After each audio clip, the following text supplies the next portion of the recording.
Can you see me? Okay. What it do? It's your boy Caleb V. Let me take a little seat. Let's see how it follows me. Oh, that's pretty nice. Okay, that looks pretty good. What it do? It's your boy Caleb V, and as you can tell, I am not in my studio. I'm actually in my home office, and I'm gonna be honest, it's getting really hard to keep these videos going regularly. So, sometimes we gotta pivot and do what we can. But for today, let's talk couples. Now, some things on this channel are more educational, but for the most part, I try to keep away from my day job, which is basically couples. I do a ton of weddings. It's basically my bread and butter. It's what I do the most of. But I'm gonna give you 3 tips that I think are super practical when shooting couples. And Bertha will be using her Canon 90D along with the Sigma 35 1.4 art lens. So the first tip would be to not overcomplicate things. And this is not just with couples, but in shoots in general.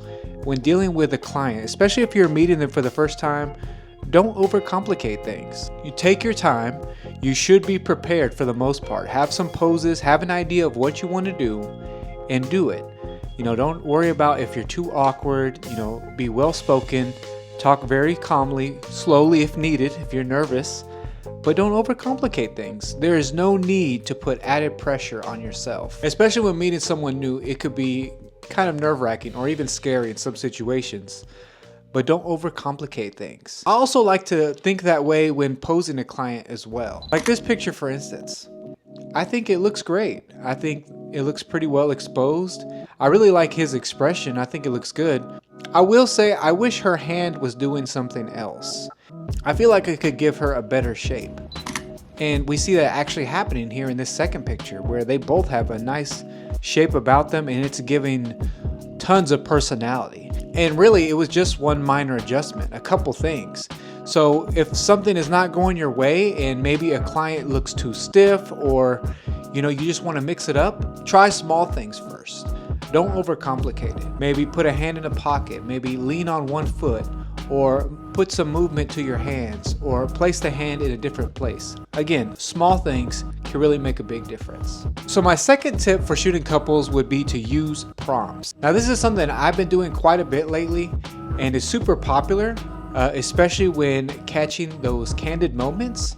It's almost as if the candid moments between actual poses are really what you want, really what you're after. Those real human interactions between your couple or between your subject. Because sometimes a pose itself can feel, for lack of better words, fake or too posed up. But it's those little things in between, if you can catch those. Everybody now, it seems like, is doing a documentary style photography, which is cool. And I myself am leaning that way too at times. And using prompts is a good way to accomplish that. And it could be something as simple as maybe having them spin around or dance or walk towards you holding hands, or maybe some kind of movement while they are in a pose, whether it's with the hands. But it's those small things, and again, those moments in between the poses that you really need to be taking pictures of. Don't wait until they're in that perfect pose to take a picture. No, you need to be catching everything in between, because sometimes those are the best moments. And my third tip would be to experiment. Try different things, try different angles, move. That's one thing I always try to tell my students, is to move around. In fact, this is why I tell people to shoot on primes when you can, at least when starting out, because it forces you to be creative. It forces you out of a box where you have to move. You're not using a zoom lens, you are the zoom. So move around, whether it's getting up close for a really close-up shot or backing up for a wide, or even in this case where Bertha is standing in the back of a truck to get this overhead angle.